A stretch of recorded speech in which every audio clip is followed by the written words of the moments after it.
Olá pessoal, boa noite, tudo bem com vocês? Espero que sim. Estamos direto da TV Mais Brasil, a TV da região metropolitana de Jundiaí, com transmissão na TV Três Fronteiras, em Minas Gerais. Muito obrigado por acompanhar meu programa. Hoje eu trouxe um convidado que vai tirar todas as dúvidas sobre saúde do coração. É o Dr. Henrique Costa, ele é cardiologista e eu confio, atende as pessoas que eu confio e indico, e nós vamos saber hoje sobre saúde cardiovascular. Muito obrigado por ter aceito o meu convite, Dr. Carlos, dispor do seu tempo e esclarecer para o meu público. Obrigado, uma honra, um prazer estar aqui com você nesse programa que promove saúde, que procura oferecer conteúdo que leva à promoção de saúde, qualidade de vida, bem-estar. Então, fico muito contente e honrado de estar aqui com você. Muito obrigado, eu que agradeço. Dr. Carlos, como manter a qualidade de vida junto com o equilíbrio emocional e mais a saúde do coração, que é o que mais sofre hoje em dia? É verdade, nós estamos vivendo a pandemia dos problemas emocionais. Sim. Muitas pessoas, no meu consultório mesmo, quantas pessoas me procuram com sintomas cardiológicos, mas na verdade são problemas emocionais, ansiedade, depressão, transtorno do pânico. Eu costumo dizer, inclusive, que o meu interesse pela saúde mental surgiu logo no início da minha carreira, quando eu trabalhava em pronto-socorro cardiológico e atendia muitas pessoas com crises de ansiedade, achando que estavam tendo um infarto ou um derrame e estavam tendo uma crise de pânico. E a crise de pânico, muitas vezes, dá a sensação de morte e Sim. leva a pessoa para o pronto-socorro mesmo. Por isso, nós precisamos ter esse olhar mais integral para a pessoa, não apenas olhar o músculo cardíaco, mas olhar o coração no sentido das emoções também. E é isso que eu tenho feito no meu consultório e também no meu trabalho como um todo. Procurar atuar, agir e olhar o ser humano de uma maneira mais integral e mais humanizada. Sim, eu vou trazer em pauta um assunto particular, Dr. Carlos, porque eu acho que às vezes quem está aí em casa acha que acontece as coisas e somente na casa e não acontece com nós profissionais da saúde, né? O Dr. Carlos me atendeu numa eventualidade de crise de ansiedade, eu tive um efeito colateral medicamentoso, com uma falha que eu mesmo havia cometido, e realmente saúde mental é tudo. E graças à consulta me deixou muito mais tranquilo, não tive nenhuma avaria cardíaca, mas poderia ter sido, né? Inclusive o SAMU visitou a minha residência, né? E isso é uma pauta que às vezes a pessoa não está, ou acha que acontece só no vizinho, ou que acontece somente fora, e não, acontece dentro da nossa casa. E às vezes com nós, no caso profissionais da saúde, achamos que não vai acontecer, né? Exatamente, acontece com gente, né? Por isso que a gente precisa ter esse olhar atento, cuidadoso, acolhedor, não apenas focando nos sintomas, mas avaliando a pessoa na sua integralidade. E você falou muito bem da importância da avaliação médica, porque muitas vezes o leigo ele não sabe interpretar se aquele sintoma é de fato um sintoma cardiológico ou está por trás uma ansiedade. Então é muito importante a avaliação médica. E você mencionou a questão do medicamento. O transtorno mental, ansiedade, depressão, ele tem 3 componentes. Um componente é neuroquímico, é do funcionamento cerebral. E nós precisamos muitas vezes de um medicamento para corrigir essa disfunção. E aí tem também o aspecto psicológico e social. E nós precisamos agir nesses 3 elementos para cuidar desse sofrimento emocional. Então é muito importante ter essa visão também mais global. Não apenas o remédio, mas também a questão da emoção, do aspecto emocional, que é muito importante para cuidar da saúde mental. E com certeza a mudança de estilo de vida, que pode ser que esse indivíduo um dia fique sem o medicamento, o que no caso foi o meu caso, consegui ficar sem e consegui fazer um ajuste e está tudo bem. Exatamente, e muito importante você mencionar a importância do estilo de vida, tanto no tratamento, mas como também na prevenção transtornos mentais e dos problemas cardiovasculares. Então, a nossa saúde depende do nosso estilo de vida. Isso é muito importante, que bom que você tocou nesse assunto, e eu acho que a gente precisa levar essa informação para as pessoas que estão nos assistindo, da importância do estilo de vida. E o estilo de vida depende das escolhas. A vida é feita de escolhas. No caso das doenças cardiovasculares, nós temos os fatores de risco, são condições que contribuem para a doença cardiovascular. E nós podemos, primeiro, identificar, segundo, mudar o estilo de vida para prevenir as doenças cardiovasculares. E as doenças cardiovasculares que são as principais causas de morte em todo o mundo. Sim, temos quase 1 bilhão de pessoas hipertensas no mundo, né, doutor? Eu acho que a hipertensão é um assunto que todo mundo tem alguma receitinha em casa, sabe como prevenir, mas na prática isso não acontece. Como que é essa orientação para o grande público? Ótimo. Primeira coisa é a avaliação da pressão. Isso é muito importante, porque muitas pessoas falam, eu não sinto nada, minha pressão deve estar boa. Não. O único modo que você tem para saber se a sua pressão está boa é medindo adequadamente, corretamente a sua pressão. E aí, se ela estiver elevada, é muito importante o tratamento da hipertensão. E aí o tratamento da hipertensão se dá em 2 pontos.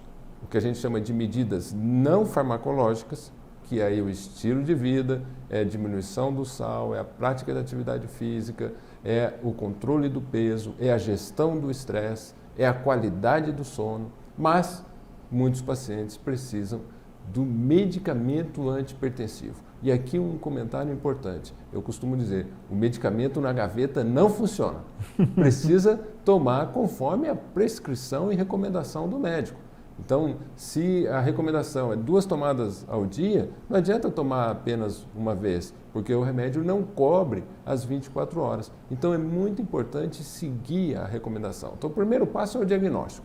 Certo. O segundo passo é as medidas não farmacológicas. O terceiro passo, os medicamentos tomados adequadamente. E, nesse sentido, é interessante também mencionar que o tratamento medicamentoso ele é escalonado. Nós vamos seguindo degraus. Faz um medicamento, avalia a resposta. Faz outro medicamento, avalia a resposta. Ajusta a dose. Alguns pacientes vão precisar de 2, 3, 4, 5 medicamentos para ter o controle adequado da sua pressão. Infelizmente, a maioria dos pacientes hipertensos no nosso país não estão adequadamente controlados, correndo o risco de ter complicações como derrame, infarto, doença renal, aneurismas, condições extremamente graves e ameaçadoras à vida.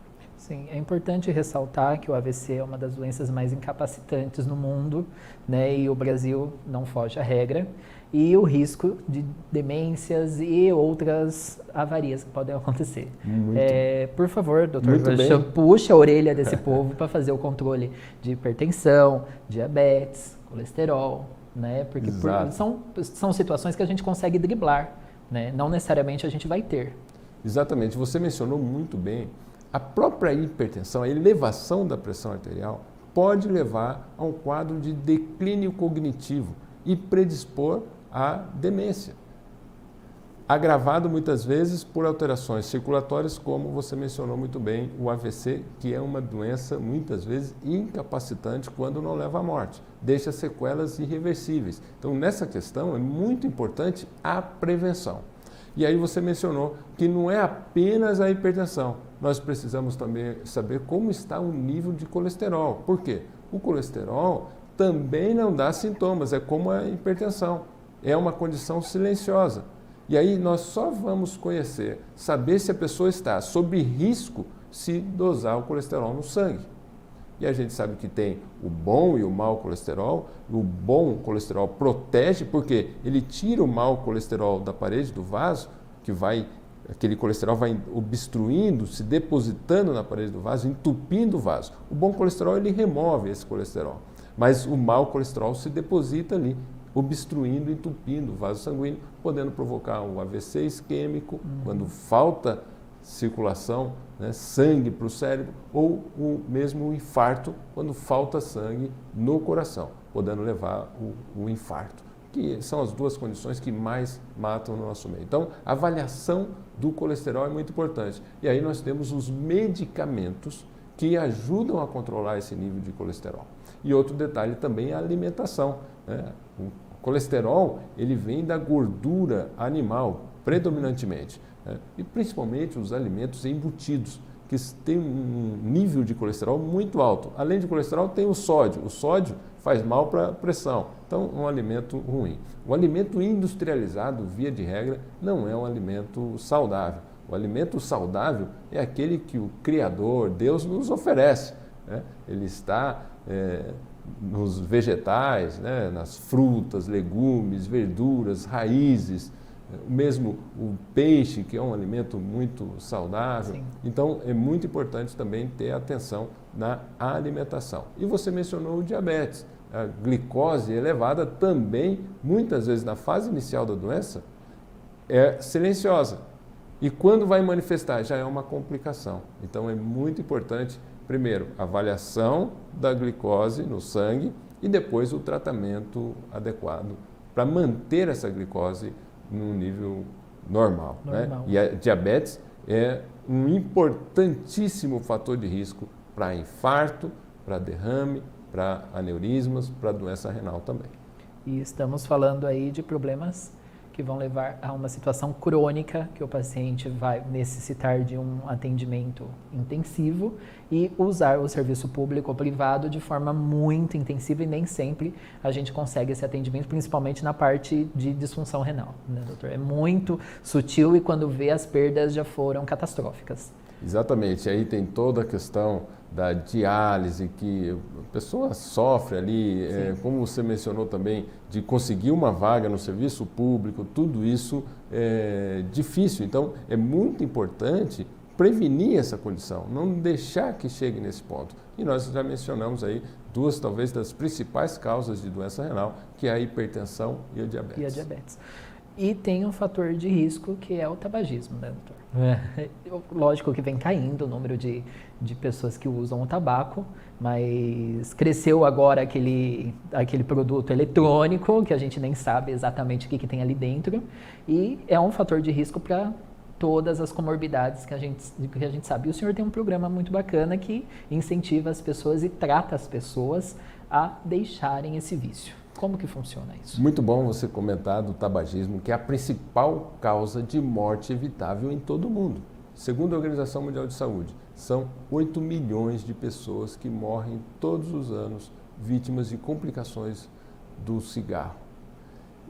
Desses 8 milhões, 1 milhão é de fumante passivo.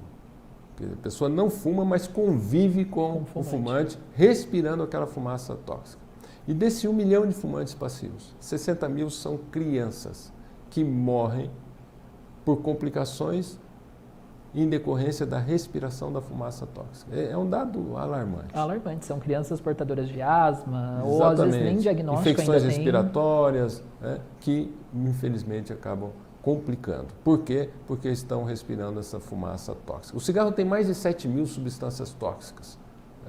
Mais de 50 são comprovadamente cancerígenas. E o fumante, ele morre de quê? Ele morre de infarto, de derrame, de câncer, e não é só o pulmão, é bexiga, aparelho digestivo, é garganta, o enfisema, as doenças respiratórias como um todo, mesmo as infecções respiratórias, que no fumante é muito mais complicada e leva à morte. E você mencionou muito bem a questão do cigarro eletrônico, o vape, que veio para acabar com a saúde dos nossos jovens e adolescentes. Já tem algum dado sobre a quantidade de vendas no país? Infelizmente, o número de usuários desses dispositivos estão aumentando. Você mencionou que o número de fumantes no nosso país está diminuindo. Sim. E isso, quando eu me formei, mais de 30 anos atrás, nós tínhamos 35% de fumantes no Brasil. Hoje, gira em torno de 10%, mostrando que o Brasil é modelo para o mundo no controle do tabagismo. Recentemente eu estive em Portugal, eu fiquei assustado com o número de fumantes na rua e principalmente os jovens fumando os dispositivos eletrônicos. E no Brasil, os dispositivos eletrônicos são proibidos a sua importação, a propaganda, a comercialização. Mas, infelizmente, tem um forte lobby da indústria querendo aprovar e liberar esses dispositivos. E, inclusive, neste momento, no Senado, está acontecendo um debate para, de alguma maneira, tentar viabilizar o comércio do dispositivo eletrônico no Brasil. E nós não podemos permitir, isso vai ser um retrocesso para o Brasil que é um modelo para o mundo mesmo agora já estão revendo essa questão e o Brasil está indo na contramão. Não podemos permitir que se libere a comercialização desse dispositivo que vai fazer muito mal para toda uma geração, para todo um programa de controle do tabagismo que, como eu mencionei, é a principal causa de morte evitável em todo o mundo. É que uma das principais causas, Dr. Carlos, que eu entendo é a aceitação social, né? O cigarro hoje, a gente vê que a maioria das pessoas não aceitam o uso em restaurantes e tudo mais, mas o cigarro eletrônico é tolerado e, na realidade, ele faz tanto mal quanto mais, muito mais grave e, infelizmente, a população tem que se conscientizar que é um cigarro e ponto, acabou.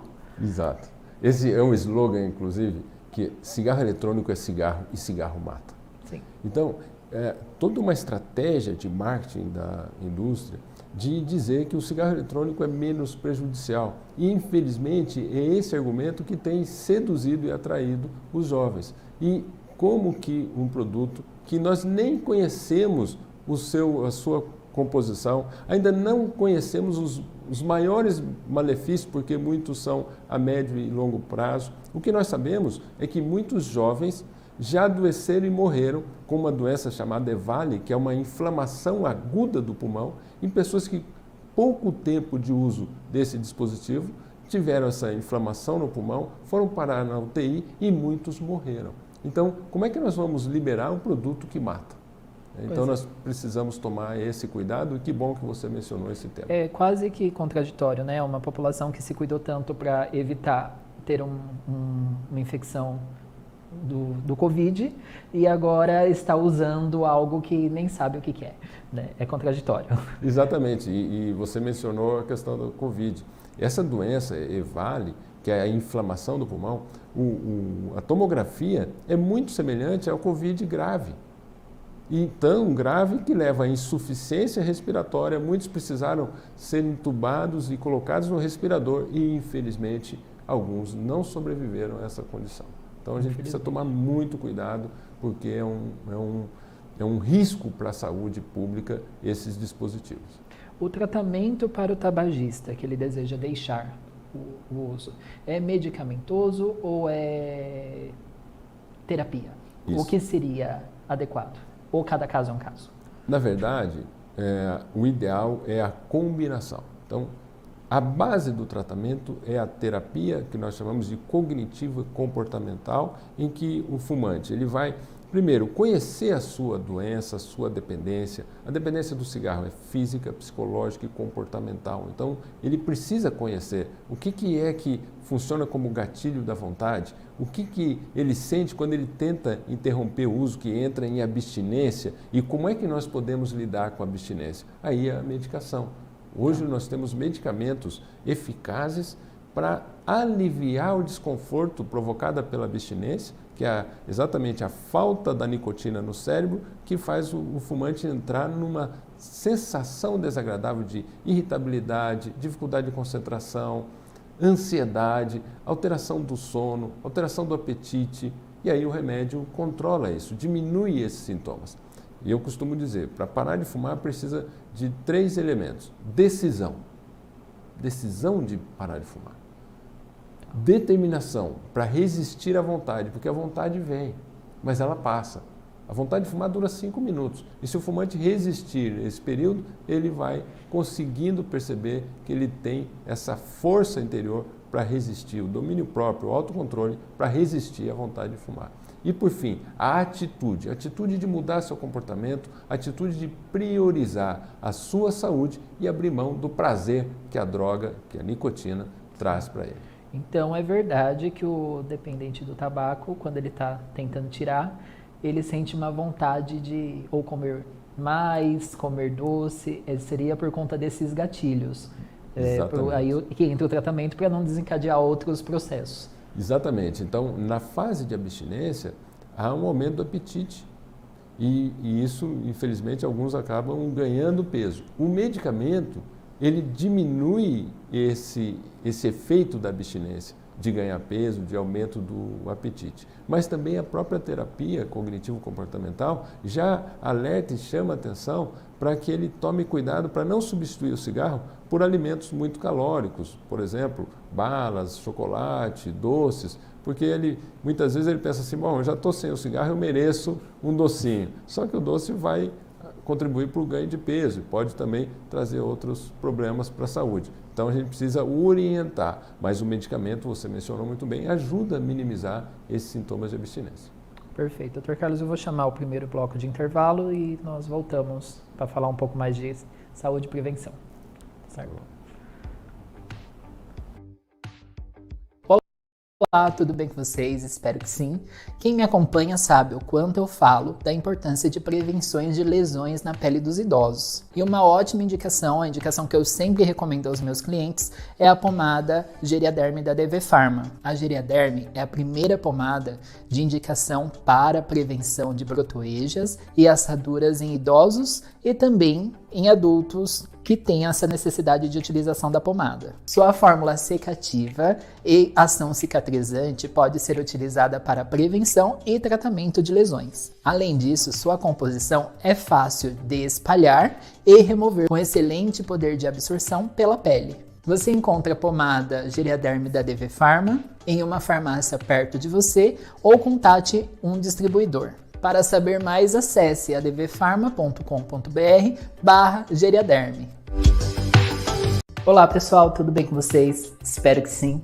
Hoje eu quero apresentar para vocês o Advancept da DV Pharma. É um removedor de curativos, formulado especialmente para a retirada de esparadrapo e aquela colinha que fica sempre sobre a pele. Também pode ser utilizado para a retirada daquele curativo tipo filme, aquele transparente. Sua fórmula é exclusiva, não contém álcool e contém um silicone, emolientes e solventes que não causam dor. Além de criar uma barreira protetora sobre a pele, também vão hidratar. Sua aplicação é muito simples, basta você aplicar sobre o curativo e aguardar 1 minuto para que o produto absorva e após isso você pode retirar o esparadrapo de forma prática e indolor.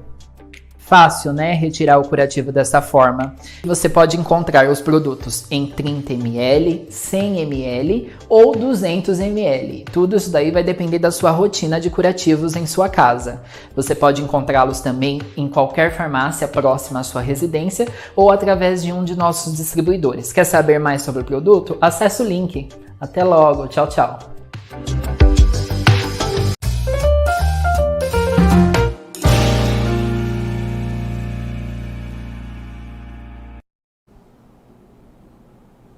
Olá pessoal, estamos de volta com o Dr. Carlos. Hoje dúvidas sobre o coração. Doutor, recebi uma dúvida aqui.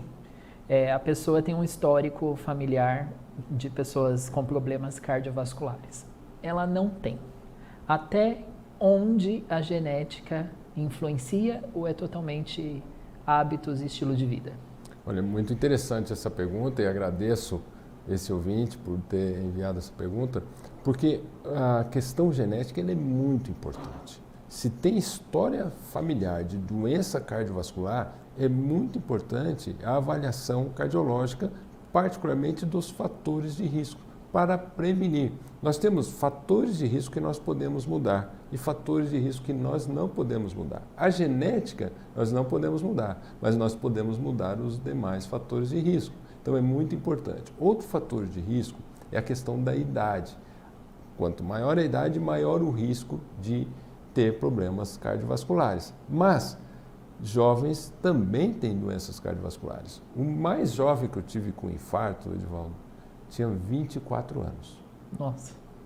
24 anos. E por que ele infartou? Colesterol alto, história familiar de infarto e colesterol alto.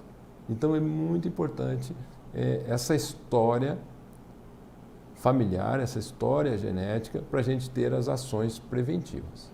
Certo. Outra dúvida, mas isso daí é uma dúvida de alguns clientes meus lá do atendimento domiciliar. Esqueci de tomar meu antihipertensivo. E aí, tomo dobrado ou pulo? É interessante. Normalmente, se ele atrasar a dose, ele pode tomar mais tarde, não tem problema. E na maioria das vezes, ele não vai dobrar a dose, né? Ele vai atrasar a dose. E isso não pode ser a todo momento, mas uma vez ou outra ele esqueceu, ele vai tomar mais tarde. Se ele esqueceu, ele vai ter que tomar no dia seguinte. Mas é importante, foi bom você mencionar isso, que ele crie mecanismos para lembrar da tomada regular do medicamento. De novo eu digo, né, o remédio na gaveta não funciona. Não funciona, né? Então, em caso de esquecimento, tome o quanto antes. Isso. Né? Isso vale para todos, né? Sim. Antihipertensivos, medicamento para diabetes ou qualquer outro tipo de medicamento. Dr. Carlos, o senhor tem um programa de atendimento aí muito assíduo em relação à ansiedade, prevenção e toda a parte de saúde mental, que é a base, como o senhor disse no começo, do controle e evitar a sobrecarga lá no hospital, caso a pessoa às vezes acha que está sofrendo um infarto e corre no hospital, é ansiedade. E ainda bem, né? É mais fácil de resolver. É muito alto esse número de pessoas que estão procurando consultório por conta desses sintomas? Sim, interessante. Existe uma estatística que o Brasil é recordista mundial em ansiedade. E muitas pessoas vão procurar um recurso, né, um médico para ajudar a lidar com isso. E é importante que se faça isso. Não é um termo vulgar. Então, quando a pessoa está usando, eu tenho ansiedade, de fato, temos um alto índice de estressores. Sim. É muito comum as pessoas usar, como você falou, o termo estresse. Né? O estresse, ele é um dos veículos tanto para aumentar o risco cardiovascular, quanto para levar a quadro de ansiedade e depressão. Hoje nós temos aí o burnout, né, que é o estresse agudo, a exaustão pelo trabalho. Então, são condições que estão associadas. Mas o termo ansiedade é o termo, inclusive, na classificação internacional das doenças, para nomear, designar e diagnosticar esses problemas relacionados à ansiedade, os transtornos de ansiedade. Traduzindo para o nosso público, o que de fato é ansiedade? Quais são os sintomas para que essa pessoa que está assistindo, ela procure um atendimento e procure essa autoajuda? Ótimo. É muito importante dizer que a ansiedade, até um certo ponto, ela é fisiológica, ela é adaptativa. Nós precisamos da ansiedade. Quando nós estamos diante de um perigo real, nós lançamos mão de um mecanismo chamado reação de luta ou fuga. Então, de fato, estamos diante, por exemplo, de um animal feroz ou diante de um ladrão. Nós vamos lançar mão dessa reação de luta ou fuga para nos preparar para enfrentar esse perigo, lutar ou correr. Neste momento, o que o organismo faz? Ele despeja na circulação a adrenalina. E a adrenalina, o que ela vai fazer? Ela vai direcionar o fluxo sanguíneo para o cérebro, para o coração e para o músculo. Por quê? Vai ter que lutar e correr. A pressão se eleva, a frequência cardíaca se eleva, a frequência respiratória se eleva, a pele empalidece. Por quê? Instintivamente, isso é maravilhoso. Porque nós não vamos precisar de sangue na periferia, muito pelo contrário, se a gente se ferir, sangra menos. A gente precisa de sangue no cérebro e no músculo. Todas essas reações adaptativas, numa situação de perigo real, nos ajuda. Mas no perigo imaginário, vai gerar ansiedade. Então, quando que a ansiedade passa a ser um problema? Quando ela é desproporcional à situação. Ela é mais intensa, mais frequente e por tempo mais prolongado, gerando sofrimento, prejuízo, desconforto, prejuízo pessoal e interpessoal. E até muitas vezes ocupacional ou escolar, dependendo da fase de vida. Existe algum estudo por que o Brasil é recordista em ansiedade?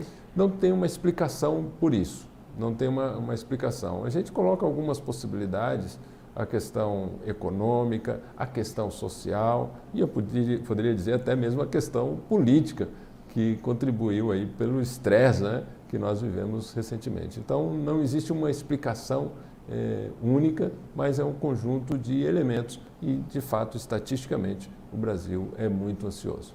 E todo o tratamento vai variar de acordo com o nível da pessoa, medicamentoso ou terapia. Isso, então é interessante aquela questão do aspecto neuroquímico do funcionamento cerebral, psicológico e social. Então a gente precisa olhar os 3 pontos.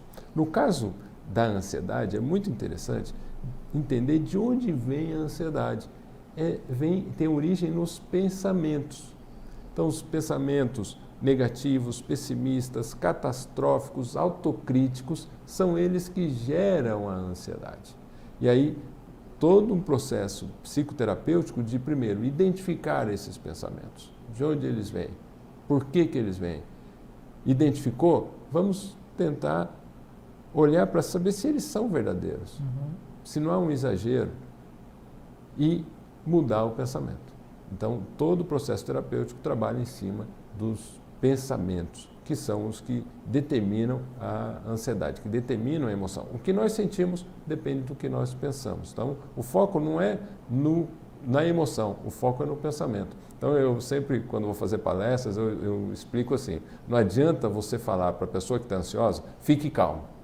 Pelo contrário, a pessoa vai ficar mais irritada. Então, ajuda se você falar, você está ansioso por quê? O que está passando na sua mente? E é importante mencionar a questão da depressão. A depressão, do ponto de vista psicológico, a pessoa tem a tríade negativa. É a visão negativa de si, do outro e do futuro. A visão negativa de si, eu não sou capaz, nada para mim dá certo. A visão negativa do outro, o outro não me ama, não me compreende e faz exigências que eu não posso suprir.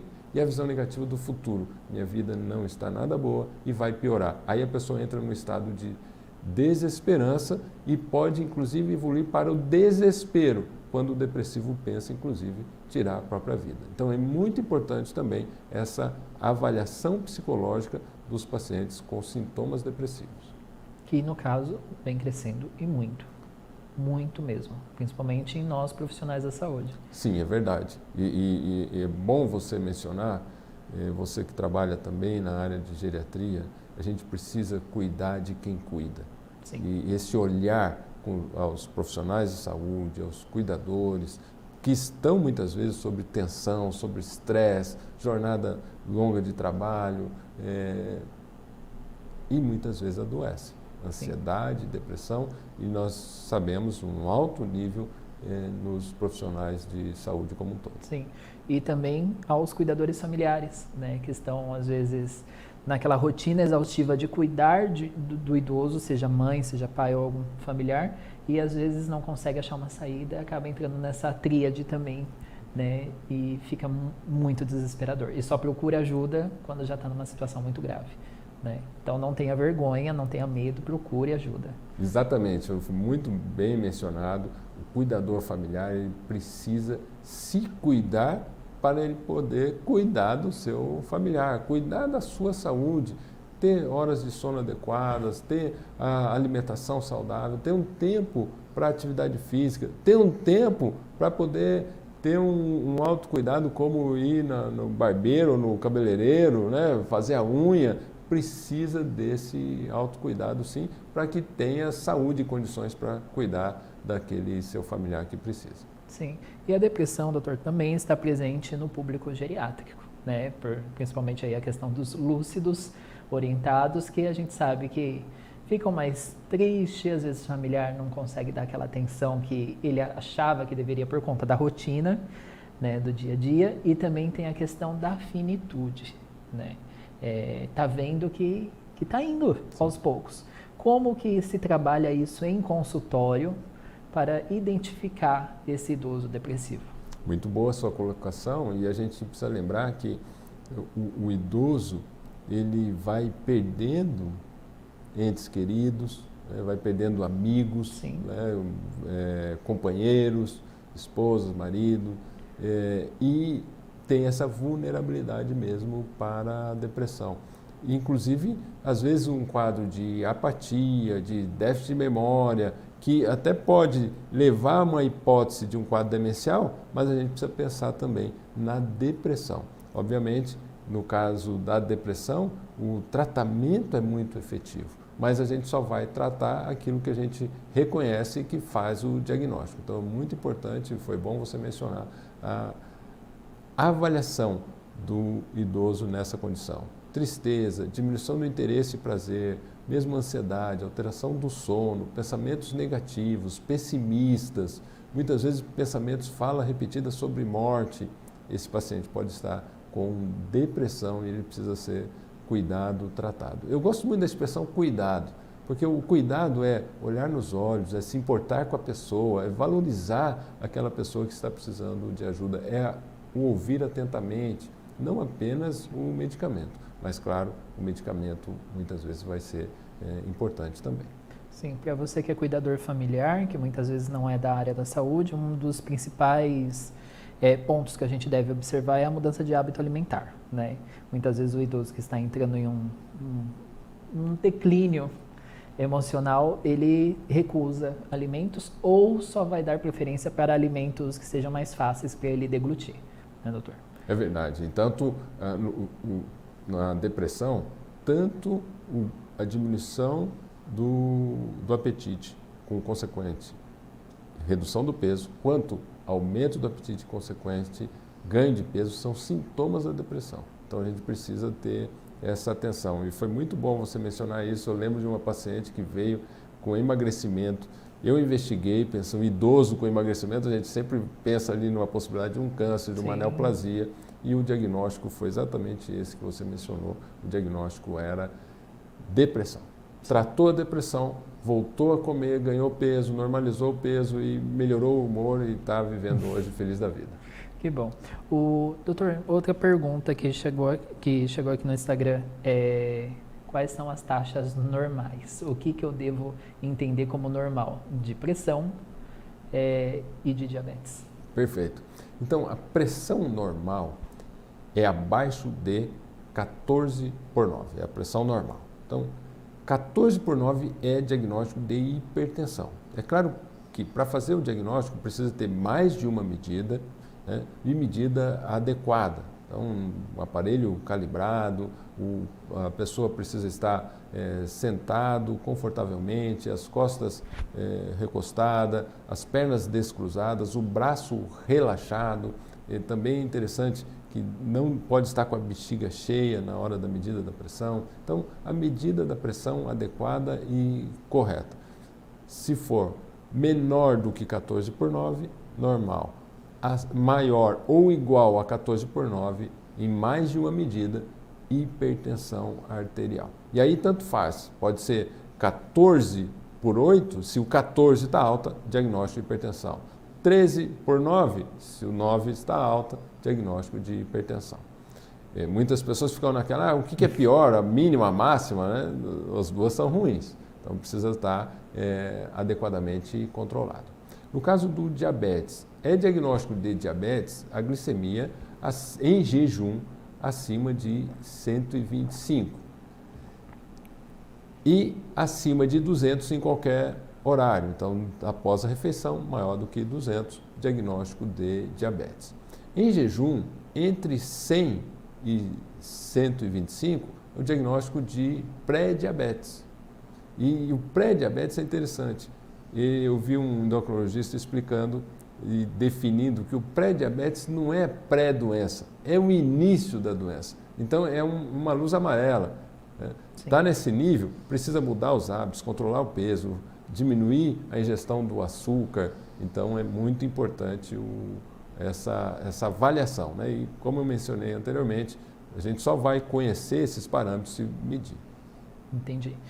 Outra pergunta: perigo do tabagismo entre os idosos, né? Temos idosos que fazem uso do tabaco e referem sempre que está tudo bem de saúde. Como conscientizar? Como tentar levar com que esse idoso ainda tenha mais longevidade, porém também com qualidade de vida? Excelente pergunta, e exatamente foi o tema do congresso que eu participei, fui um dos palestrantes, falando sobre a importância da ajuda do fumante idoso. Inclusive o tema da palestra era: ele fumou a vida toda mesmo, deixe-o fumar, será? E a resposta que eu dei no Congresso foi, né, ele precisa de ajuda. Ele precisa de ajuda. E eu tenho vários casos para exemplificar a importância para a ajuda do fumante. Eu tinha um paciente de 70 anos, parâmetros de saúde todos normais, glicose, colesterol, pressão, e eu dizia para ele, o senhor precisa parar de fumar. E ele respondia para mim, doutor, o senhor não faz o que eu faço, eu subo, desço o morro, eu pego no pesado e o cigarro não me atrapalha. Até o dia, Edivaldo, que ele veio na consulta, numa cadeira de rodas empurrada pela esposa. Ele entupiu, obstruiu a carótida e fez um AVC muito grave. Vai ficar sequelado para o resto da vida. Pois é, pessoal. E eu tenho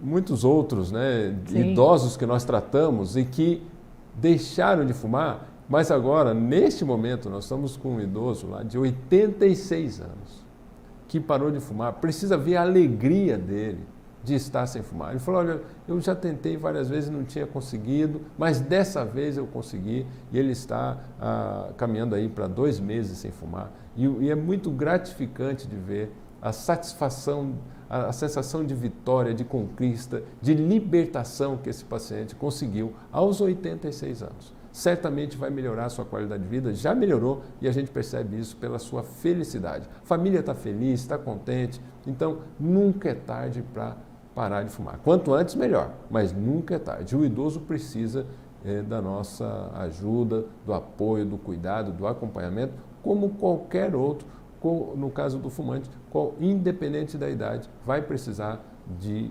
ajuda para que ele consiga parar de fumar. A nicotina é uma droga poderosa, é uma das drogas mais difíceis de largar. Eu costumo dizer, a nicotina é uma droga perigosa, poderosa, traiçoeira e sedutora. Por que ela é sedutora? Porque ela dá prazer. Entendi. E quanto tempo que o organismo consegue já demonstrar uma melhora de qualidade pós o uso da nicotina? Porque tem mitos, né? Eu acho que é mitos, porque não é da minha área, que a pessoa refere, eu estou 2 meses sem fumar, já sinto melhora na pele, na respiração. É rápido assim? É rápido assim, e exatamente isso, é rápido assim. Então, no primeiro mês ele já percebe, melhora o olfato, melhora o paladar, melhora o fôlego, melhora o cheiro. E economiza um bom dinheiro também. Né? Economiza um bom dinheiro. E também a gente não pode deixar de citar que melhora a qualidade da vida sexual da pessoa, né? E ela vai ficar mais agradável, né? Exatamente, mais agradável e interessante, né? Mais agradável e interessante. Eu vou chamar mais um bloco de intervalos e já voltamos. A Cuidar é Saúde conta com profissionais treinados e experientes que oferecem um cuidado amoroso e dedicado. Com atendimento personalizado, cada cuidado pode ser administrado de acordo com a necessidade que seu familiar precisa, tendo mais tempo para você passar com o seu familiar sem se preocupar com as tarefas diárias. Oferecemos companhia e apoio emocional, o que é tão importante quanto o cuidado físico. Se você está procurando a melhor maneira de cuidar de quem você ama, fale com a Cuidar é a Saúde. Cuidar é a Saúde. Onde há cuidado, há amor. Bem-vindos à Zelo Ótica, o lugar onde estilo, inovação e visão se encontram. Localizado estrategicamente no coração do bairro Anhangabaú, em Jundiaí, na via de acesso principal da cidade. Aqui na Zelo Ótica, você encontrará mais do que apenas óculos. Nós oferecemos um conceito inovador quando o assunto é moda e saúde para os seus olhos. Não esqueça de aproveitar o nosso espaço especial do café quando vier nos visitar.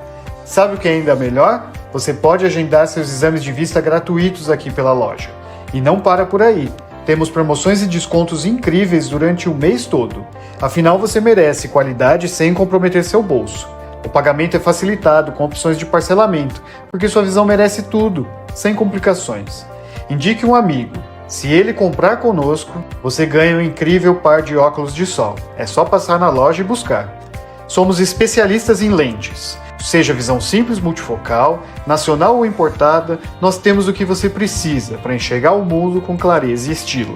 Então, se você está em busca de diversidade, saúde, estilo, óculos de grau, óculos de sol, lentes de contato e muito mais, não perca tempo. Venha nos visitar na Zelo Ótica. Sua visão é única e merece o cuidado e atenção que a Zelo te proporciona.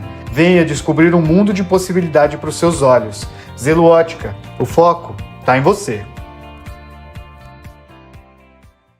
Hoje eu quero falar de uma modalidade de atendimento domiciliar que nem sempre as pessoas têm este conhecimento. Você não precisa fazer uma contratação de um cuidador num horário permanente de 12 horas ou 24 horas. Às vezes você precisa apenas de um auxílio ao banho, auxílio apenas a uma consulta ou até mesmo um evento temporário, seja ele 6 horas, 2 horas, finais de semana.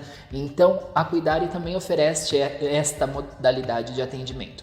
Você não precisa fazer a contratação de um horário cheio e nem uma permanência de longo prazo. É apenas para aquele evento que você precisa. Olá pessoal, estamos de volta com o Dr. Carlos e vamos falar de um tema que foi polêmico há um tempo atrás, que foi vacina, né, doutor? Qual a importância do calendário aí de vacina, qual a importância da caderneta em ordem para evitar problemas e complicações cardiovasculares? Olha, bem interessante essa sua colocação da polêmica, mas eu costumo dizer que mudou a história natural da Covid, a vacinação. Sim. Né? De uma doença letal para uma doença muito menos letal. Então, a vacina é fundamental para não apenas a prevenção da Covid, mas inúmeras doenças. Que bom seria se a gente tivesse vacina para tudo, né? Mas nós temos vacina para muita coisa. E o Brasil, nesse sentido, também é modelo, né? O SUS vacina de um modo muito eficaz e nós também temos as vacinas complementares que oferecem proteção para outras doenças que no SUS não oferecem. Então, principalmente o idoso, ele vai se beneficiar muito das vacinas de pneumonia, de gripe, próprio Covid. O que eu estou percebendo no meu trabalho, no consultório, nas empresas, é uma diminuição na cobertura vacinal agora, principalmente para a Covid. Então, as pessoas tomaram aquelas doses iniciais e agora não estão tomando. O que está acontecendo? Estamos assistindo um número maior de pessoas adquirindo a doença e transmitindo a doença. Então, é muito importante atualizar a vacina da Covid e todas as outras vacinas. Você mencionou da carteira de vacinação. A gente precisa manter essa carteira em dia. O que eu percebo entre os idosos que não estão fazendo uso da 4ª ou 5ª dose da Covid da bivalente é que o uso da máscara foi quase uma permuta, né? Ele, para ficar livre da máscara, ele ia lá e tomava vacina. Agora que não está uma exigência nacional, ele não está procurando. Né? Isso é um erro. Interessante, né? E eu concordo com você. Eu acho que a questão de não usar máscara parece que nós estamos protegidos ou não estamos vulneráveis. Continuamos vulneráveis, o vírus está circulando e a gente precisa se proteger através da vacina.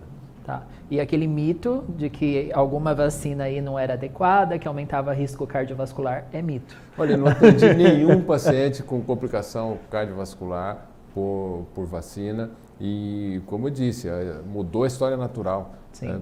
Infelizmente, quantas pessoas nós perdemos no início da pandemia pela falta da vacina.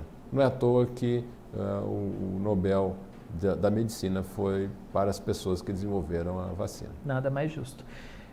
Para recapitular, prevenção e qualidade de vida cardiovascular, doutor, por favor. Perfeito. Olha, é muito importante a prevenção da doença cardiovascular. Eu gosto muito da cardiologia porque um dos aspectos é que nós podemos prevenir. No início da minha carreira, como eu mencionei, trabalhava em emergência cardiológica, UTI, fazendo cateterismo, desobstruindo artérias. Mas é muito melhor você prevenir a doença cardiovascular. E nós podemos prevenir através da adoção do estilo de vida saudável. Então, basicamente, não fumar. Aí, se você fuma, peça ajuda para deixar de fumar. Se você é jovem e não fuma, não comece a fumar. Não abusar do álcool. O álcool, ele muitas vezes aumenta o risco cardiovascular quando em excesso. Então, não abusar do álcool. A atividade física regular. E o que é atividade física regular? 150 minutos de atividade física por semana. 150 minutos de atividade física por semana. E atividade física que você pode fazer. Eu costumo dizer, comece onde você está, faça o que você pode e use o que você tem. Tem São 30 minutos nos dias úteis. Por dia, exatamente. Então, não precisa academia, não precisa equipamento, você pode fazer uma caminhada. Né? Com os idosos, eu falo muito da importância de sentar e levantar, de ter força na perna para sentar e levantar, inclusive do próprio vaso sanitário. Sim. Se ele não tiver essa força, ele vai precisar de ajuda de alguém. E com o treinamento, ele vai melhorando a sua força. Então, a atividade física é fundamental. O sedentarismo mata. O sedentarismo é fator de risco de morte. Então, importante a atividade física. Alimentação saudável. O que é recomendado? A ingestão regular de frutas, legumes, verduras. Diminuir o sal, diminuir o açúcar, diminuir a gordura. Outro ponto importante, recentemente no Congresso Mundial de Cardiologia, isso teve um destaque muito grande, qualidade do sono. Quem dorme bem, vive mais e vive melhor. E o que é dormir bem? Em média, de 7 a 8 horas de sono por noite. E, infelizmente, na correria do dia a dia, o que as pessoas estão fazendo? Estão encurtando o tempo de sono. E as pessoas pensam que podem fazer isso sem consequências. Não, vai ter consequências. Vai ter consequências para a sua saúde, vai ter consequências para a sua mente, para a sua saúde física e emocional. Então, é importante a qualidade do sono também. E no início você mencionou a qualidade de vida. Eu lembro de um professor que ele dizia, qualidade de vida é medida a partir da qualidade dos nossos relacionamentos. Então, qual que é o sentido da vida? O sentido da vida são os relacionamentos. Tem um escritor, ele diz, a alma humana tem sede de transcendência, pertencimento e sentido. E o que dá sentido na nossa vida é a relação humana. Então, a medida da qualidade de vida é a qualidade dos nossos relacionamentos. Isso é muito isso importante. Que eu ia perguntar no final. A gente muito fala de cuidar do corpo e tudo mais. A tristeza mata, doutor? Exatamente. Tem estudos mostrando, né, o aumento do risco cardiovascular por conta da tristeza, por conta da depressão. E a tristeza é a ferida da alma. Né? Ela mata a alegria, mata a disposição, mata muitas vezes o próprio relacionamento. Então, sim, tristeza mata. E aí, claro, precisa de cuidado. A gente precisa ter esse olhar atento para aquela pessoa que está desenvolvendo uma tristeza. Também devemos mencionar que não é uma tristeza, a simples tristeza. A tristeza é uma emoção natural. Né? Sim. Inclusive, a gente trabalha muito com a inteligência emocional. O que é inteligência emocional? É você saber reconhecer as suas emoções. Tristeza, ansiedade, medo, frustração, culpa, raiva. Né? Reconhece e desenvolve ferramentas de como lidar com essas emoções. Isso é a inteligência emocional. O aumento das crises de ansiedade também pode estar relacionado à falta de fé que a população vem enfrentando, mas não fé no ponto religioso, mas fé, às vezes, nele mesmo, numa condição, em algo que pode melhorar. Muito interessante a sua colocação. E eu defino saúde como completo bem-estar físico, emocional, social e espiritual. E com relação à saúde espiritual, o que é a saúde espiritual? É viver a partir de valores espirituais. Nós sabemos que alguns dos valores da nossa sociedade geram doenças. O egoísmo, o abuso com relação a padrões estéticos, perfeccionismo. Então, quais são esses valores espirituais que promovem a saúde? Basicamente, gratidão, perdão e amor. Isso protege o coração. E não pode ser só da boca para fora. Atitude tem que vir do coração, e aí muito interessante sua colocação. vir do coração, mas em direção ao coração do outro. Certo. Isso é espiritualidade.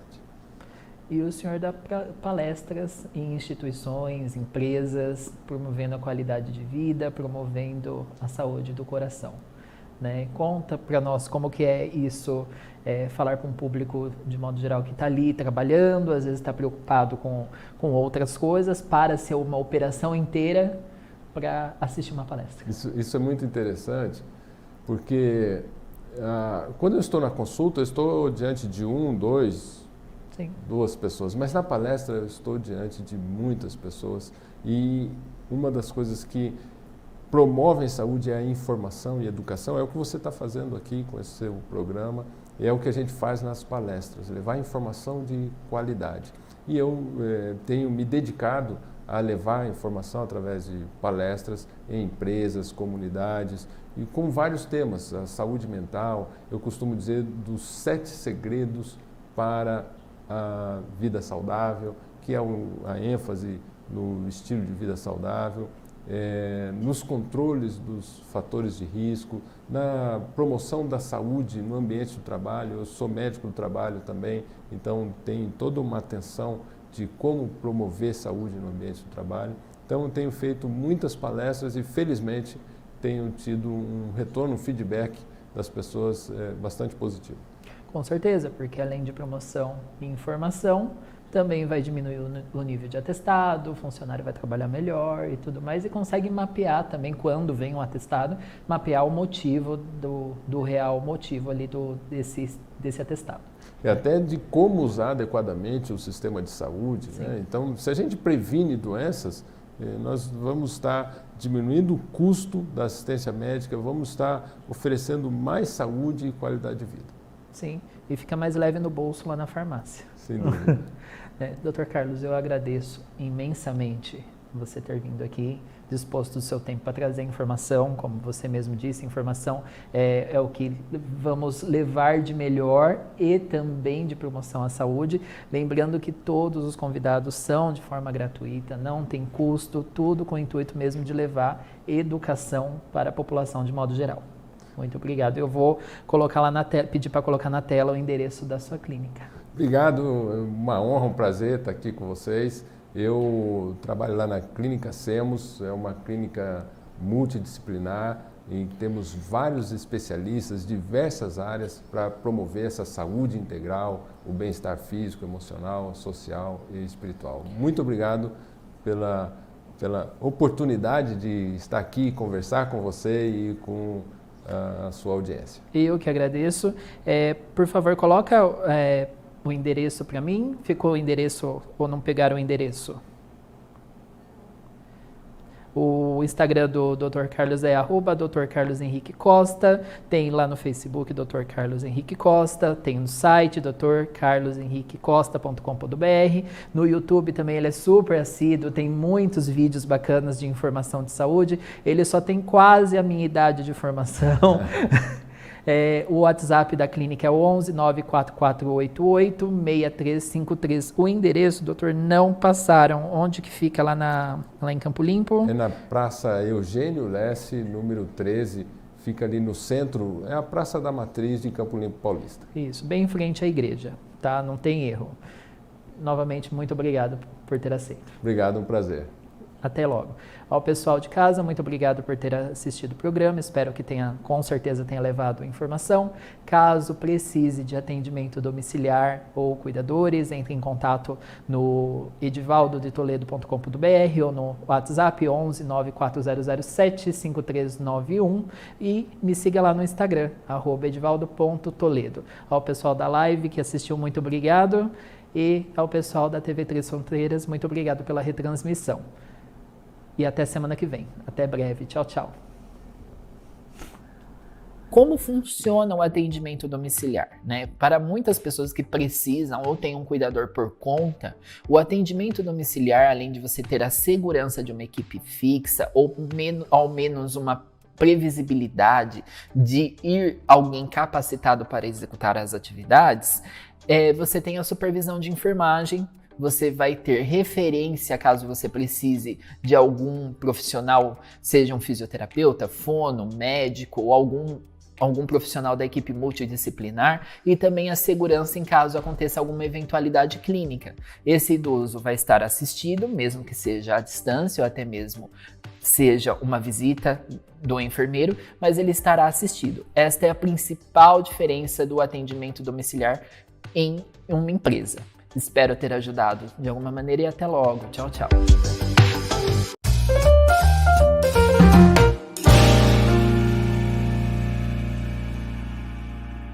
A Cuidar é Saúde conta com profissionais treinados e experientes, que oferecem um cuidado amoroso e dedicado. Com atendimento personalizado, cada cuidado pode ser administrado de acordo com a necessidade que seu familiar precisa, tendo mais tempo para você passar com o seu familiar sem se preocupar com as tarefas diárias. Oferecemos companhia e apoio emocional, o que é tão importante quanto o cuidado físico. Se você está procurando a melhor maneira de cuidar de quem você ama, fale com a Cuidar é Saúde. Cuidar é Saúde. Onde há cuidado, há amor.